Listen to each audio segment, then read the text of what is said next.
Hey everyone, today let's take a look at Chapter 2 of the Tao Te Ching. The first line goes, when everyone knows what beauty is, ugliness emerges.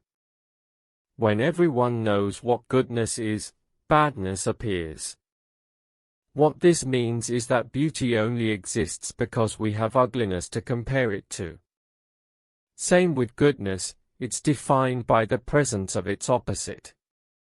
Without something ugly or bad to contrast with, we wouldn't even know what beauty or goodness is.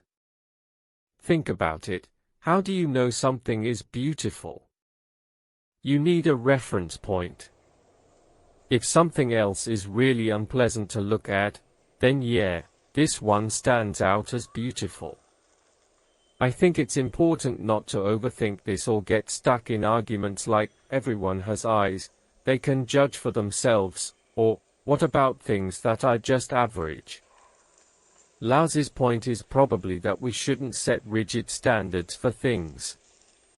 Standards are shaped by personal preferences, and what you find ugly might be beautiful to me.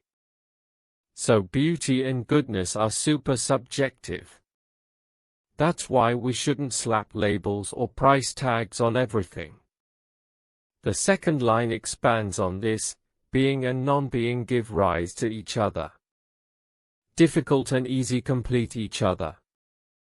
Long and short define each other. High and low lean on each other. Sound and tone harmonize.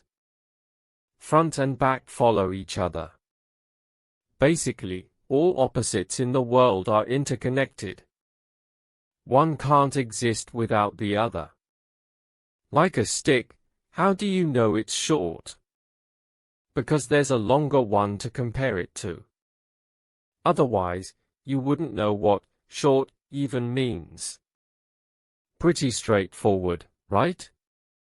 The third line says, that's why the sage handles things through non-action and teaches without words.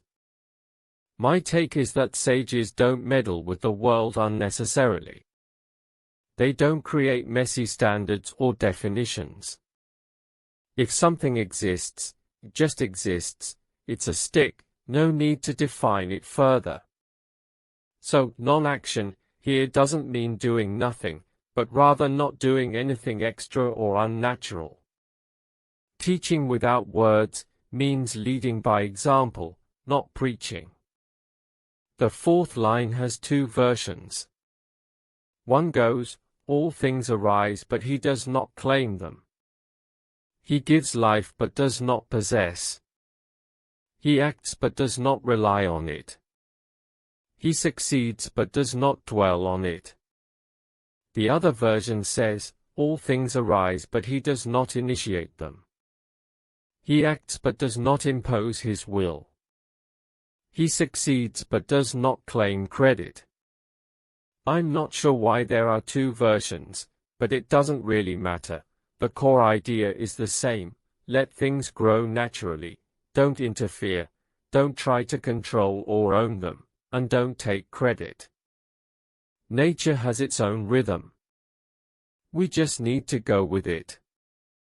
The last line is, because he does not dwell on success, it never leaves him. This one puzzles me a bit. It seems to say that if we don't interfere or claim credit, we won't be obsessed with gains or losses, and our achievements won't fade. But from another angle, if you never claim success, can you also avoid blame? If you don't take credit, do you also avoid responsibility? Laozi's idea of non-action can feel a bit detached. But I'm not criticizing. It's just a perspective.